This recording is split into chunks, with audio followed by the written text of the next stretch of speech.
Hello అండి, అందరూ బాగున్నారా? నేనైతే చాలా బాగున్నాను. అయితే ఇందాకే బయటికి వెళ్ళేసి వచ్చినాం అన్నమాట. అది ఎక్కడికి వెళ్ళేసి వచ్చాం అన్నది షార్ట్ వీడియోలో చెప్తాను. షార్ట్ వీడియో కూడా వస్తుంది, అది కూడా చూడండి. అయితే ఇంకా మా పిల్లలు అయితే ఊరు వెళ్ళిపోయారన్నమాట. పిల్లలు ఊరు వెళ్ళిపోతే ఒకటే బోరు కొడుతుంది ఇంట్లో అయితే ఇంకా వాళ్ళ ఆనందం ఎందుకు కాదనాలి. ఇలా సమ్మర్ హాలిడేస్ వచ్చినప్పుడే కదా వాళ్ళు అటు ఇటు వెళ్ళటానికి కుదురుద్ది. మళ్ళీ స్కూల్ స్టార్ట్ అయితే ఎటు కుదరదు కదా. అందుకని ఇంకా వాళ్ళు ఊరు వెళ్తామంటే పంపించినాం అన్నమాట. ఇంకా వాళ్ళు ఊరు వెళ్ళినాక ఇంకా మాకేం పనులు ఉంటాయి, మా ఇద్దరికి ఇంత ఒక 6 కేజీ వండుకున్నా సరిపోతుంది అన్నమాట. అయితే ఇంకా వాళ్ళని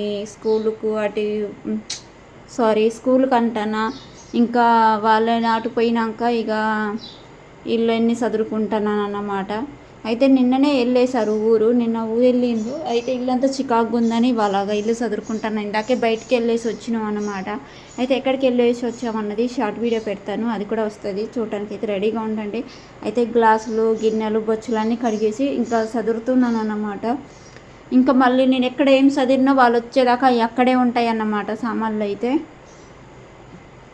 నేనైతే డ్రెస్సింగ్ టేబుల్, ఇది మా పాత డ్రెస్సింగ్ టేబుల్ని ఇంకా కిరాణా సామాన్లకు అయితే నేను వాడుతున్నాను అన్నమాట. ఎందుకు దాన్ని పడేయటం అని ఇంకా కిరాణా సామాన్లు పెట్టుకోవడానికి వాడుతున్నాను అన్నమాట. మీకు మా వీడియో నచ్చితే ఒక చిన్న లైక్ మాత్రం ఇవ్వండి. ఇలాగా నాలాగా డ్రెస్సింగ్ టేబుల్ అవన్నీ పాత ఏదైనా ఉంటే పడేయకుండా వాడేవాళ్ళు ఎవరైనా ఉన్నారా? ఉంటే మాత్రం లైక్ చేయండి, కామెంట్ చేయండి. చిన్న ఇల్లు కదా, సెల్ఫ్లు కూడా తక్కువ ఉన్నాయి అన్నమాట. అందుకనే ఇంకా అట్టట్టా ఏదో కవర్ చేస్తున్నాం అన్నమాట. ఉన్నదంటేనే సదురుకొని పోవాలి కదా, ఇంకా లేని రావాలంటే ఎక్కడి నుంచి వస్తాయి అలా అన్నమాట. పిల్లలు ఇంకా ఊరు వెళ్ళిపోయారు, ఇంకా సమ్మర్ హాలిడేస్కి వెళ్ళిపోయారు. మళ్ళీ ఇప్పుడు జూన్లో వస్తారన్నమాట. మే నెలంతా రారు, జూన్లో వస్తారు. ఇంకా వాళ్ళు ఫోన్లు చేస్తూనే ఉన్నారు డైలీ. మంచిగుంది మమ్మీ ఇక్కడ ఉంటాము, స్కూల్ స్టార్ట్ అయినప్పుడు వస్తాం అంటున్నారు. నాకే కొంచెం బోర్ కొడుతుంది. ఎంతైనా మన పిల్లలు మన దగ్గర ఉన్నట్టు ఉండదు కదా మనకు.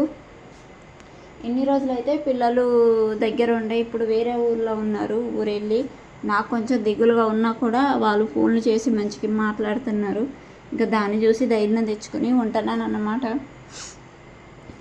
ఎంతైనా మన పిల్లలు మన దగ్గర ఉన్నట్టు మనకు ఆ ఫీలింగ్స్ ఉండదు కదా, వాళ్ళు పక్కన లేకపోతే. ఏమంటారు, నిజమే అంటారా? నిజమే అనుకున్న వాళ్ళు ఒక చిన్న లైక్ మాత్రం ఇవ్వండి. అయితే ఇంకా ఇక డ్రెస్సింగ్ టేబుల్ కూడా సదురుదాం, చికాకుగా ఉందని వచ్చినాను. ఇదైతే మా జ్యువెలరీ బాక్స్ అన్నమాట. అన్నీ సదురుదాం తీసిన, అదైతే సదిరేసినాను అన్నమాట. ఇంకా ఇవన్నీ సదురుదామని డ్రెస్సింగ్ టేబుల్ అవన్నీ ఇంకా నీట్గా సదిరి పెడదామని. ఇంకా అది మా మావయ్య ఫోటో అన్నమాట, ఇప్పుడైతే లేడు. ఇవన్నీ సదురుదామని ఇక అన్నీ సదురుకుంటూ కూర్చున్నాను అన్నమాట. ఎలాగో బోర్ కొడుతుంది, కొంచెం వీడియో క్వాలిటీ లేదు. నేను ఎందుకంటే ఇంకా స్టాండ్ పెట్టి తీయలేదన్నమాట. ఏదో అలా తీసినాను, కిటికీల మీద వాటి మీద వీటి మీద పెట్టి తీస్తున్నాను అన్నమాట. పిల్లలు ఇంకా జూన్ దాటినాక వస్తారన్నమాట. జూన్ 12కి అనుకుంటా స్కూల్ స్టార్ట్, అప్పుడు వస్తారు పిల్లలు. అయితే ఇంకా వాళ్ళు వచ్చేదాకా మేమిద్దరమే అన్నమాట. అందుకనే ఇంకా ఏదో ఒక పని చేసుకుంటా అంటే ఆలోచనలు అటుపోతాయి కదా అన్నట్టు ఇంకా ఇవన్నీ చదువుకుంటా కూర్చున్నాను అన్నమాట. మన ఛానల్కి అయితే సపోర్ట్ చేస్తున్నారు, మరి కొంచెం సపోర్ట్ చేస్తే ఛానల్ అయితే సక్సెస్ అవుతుంది అన్నమాట. మీరు లైక్ చేయండి. నేను quotations, comedy videos, YouTube shorts, songs అవి పెడతా ఉంటాను. వాటికి సపోర్ట్ ఇస్తున్నారు, ఇంకో కొంచెం సపోర్ట్ ఇవ్వండి. మీరు చేసే లైక్ వల్ల మరికొంతమందికి వీడియో చేరుద్ది, అందుకనే అడిగేది. ఫోను కిటికీ మీద పెట్టినాను కదా, ఎలా కనిపిస్తుందని ఇంకా అప్పుడప్పుడు వచ్చి చూసిపోతున్నాను అన్నమాట.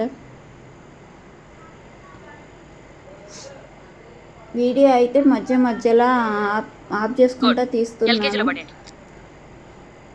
ఎల్కేజీలో పడేయండి మెసేజ్ అయితే మా ఆయన యాడ్ చేసిండు, అలా వస్తుంది అన్నమాట.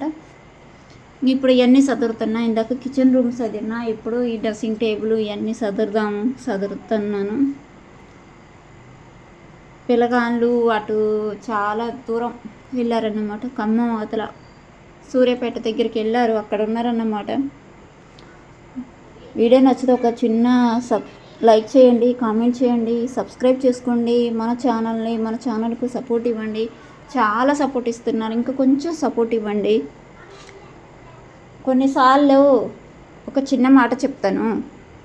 పొద్దంతా కష్టపడి నైట్ వచ్చే పాటికి ఒక 10 రూపాయలు కనీసం ఒక్క రూపాయి చేతిలో లేకపోతే అది ఎంత బాధగా ఎంత నరకంగా ఉంటుందంటే అది పడే వాళ్ళకు మాత్రం చాలా బాగా అర్థమవుతుంది, చాలా బాగా తెలుసుద్ది. పొద్దంతా చేస్తున్నారు కదా ఏమవుతున్నాయి అని డబ్బులు అని అడిగితే డైలీ కట్టే అప్పులు కూడా ఉంటాయి, డైలీ ఫైనాన్సులు కూడా ఉంటాయి. కట్టి వచ్చేవరకే 10 రూపాయలు మిగులుతాయి. 10 రూపాయలు కూడా ఒక్కొక్కసారి మిగలవు. అప్పుడు ఎంత బాధగా ఉంటుంది అంటే అది మాటలలో చెప్పలేము. అది పడే వాళ్ళకైతే చాలా బాగా అర్థమవుతుంది, చాలా బాగా తెలుసుద్ది. అలా మీ లైఫ్లో ఏదన్నా అలా జరిగిందా, ఉందా, అలా ఏదైనా మీ లైఫ్లో జరిగితే మాత్రం కామెంట్ చేయండి, లైక్ చేయండి, షేర్ చేయండి. కానీ అలా పడే వాళ్ళకే తెలుసుద్ది ఆ బాధ ఎంత నరకంగా ఉంటుందో. ఏమంటారు, నిజమే అంటారా కాదంటారా? కొన్నిసార్లు పొద్దంతా కష్టపడి వచ్చినా నైట్ ప్రశాంతంగా ఒక ముద్ద అన్నం తిని నిద్రపోదామంటే నిద్ర పట్టదు. రేపు పొద్దున ఎలా ఉంటుంది, రేపటి రోజు ఎలా ఉంటుందనే ఆలోచనతోటే నిద్ర పట్టదన్నమాట. ఏమంటారు? ఇది నిజమనుకున్నా లైక్ చేయండి.